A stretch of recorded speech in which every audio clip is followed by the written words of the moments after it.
Animals come in an incredible variety of shapes and sizes. It's impossible to think of all the different ways that animals have found to thrive on Earth. They swim, fly, and crawl across every part of this planet. But some parts of the Earth are different than others.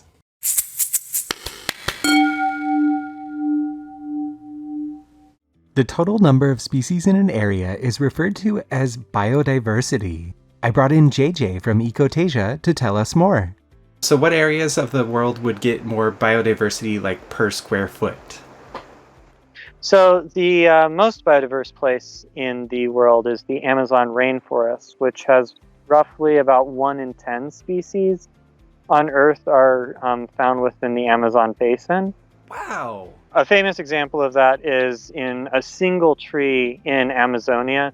There are more ant species than the entirety of Great Britain. That's so interesting. So what is it about the Amazon that makes it a hotspot for biodiversity?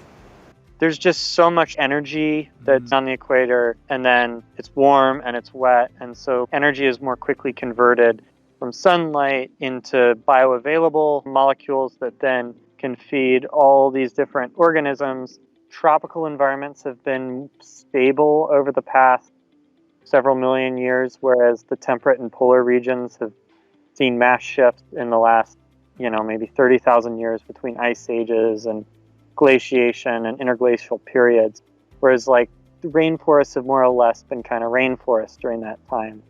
So the Amazon is a biodiversity powerhouse because it has lots of energy and has been stable over a long period of time. Biodiversity is a good thing to have. I can show you why. Think of biodiversity like a tower of wooden blocks. There are many, many blocks in the tower. The sun feeds a layer of plants.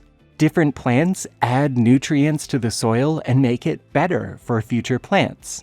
There are animals that feed and pollinate different plants, and these animals make conditions better for other animals. For example, there are animals that eat other animals.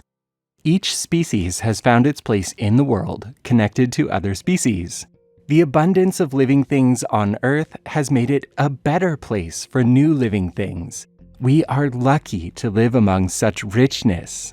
But when you're lucky, it's easy to forget that things could have been different. We often take the natural world for granted, assuming that it will always be there. We cause species to go extinct every day. These species disappear forever, along with their connections to other species. You can remove bricks from the tower of species, and it will stay standing. This even happens naturally, and other species eventually will start to fill the hole. Whenever something is added or something is lost, a new equilibrium kind of has to be found, right? This can have a lot of strange cascading effects, like say when the passenger pigeon went extinct. Passenger pigeons were so numerous when they went into a forest or something to roost, they just trash it and break branches and devastate it, and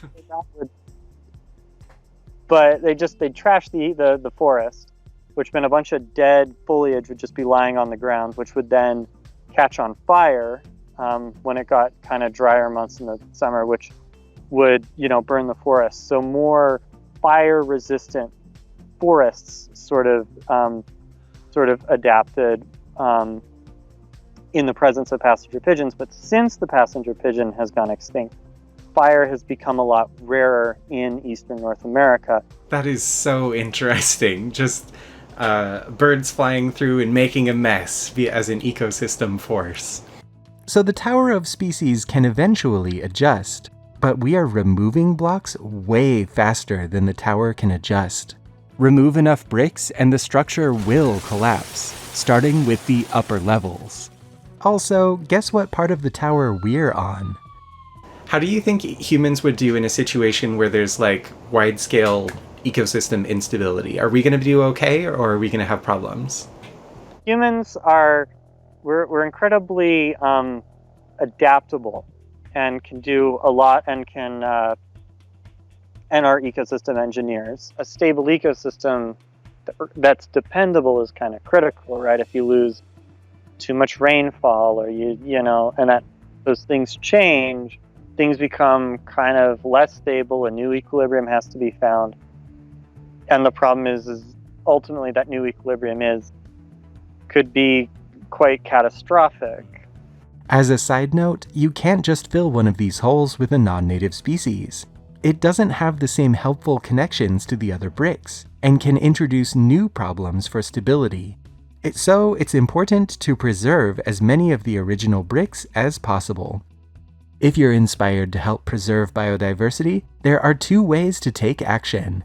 The harder and more effective action is to change the culture you live in. Contact your local and national politicians to encourage policies that respect nature. The second way to take action is to live the way that you wish other people would live.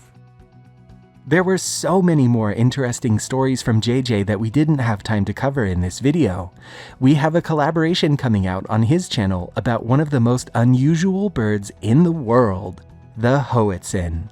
For conservation, there is no better channel than Ecotasia, so you can continue learning there. You can keep increasing your knowledge by subscribing here as well. If you'd like to support this channel, you can support us on Patreon or as a channel member. Thanks for stopping by this week to learn what makes life awesome.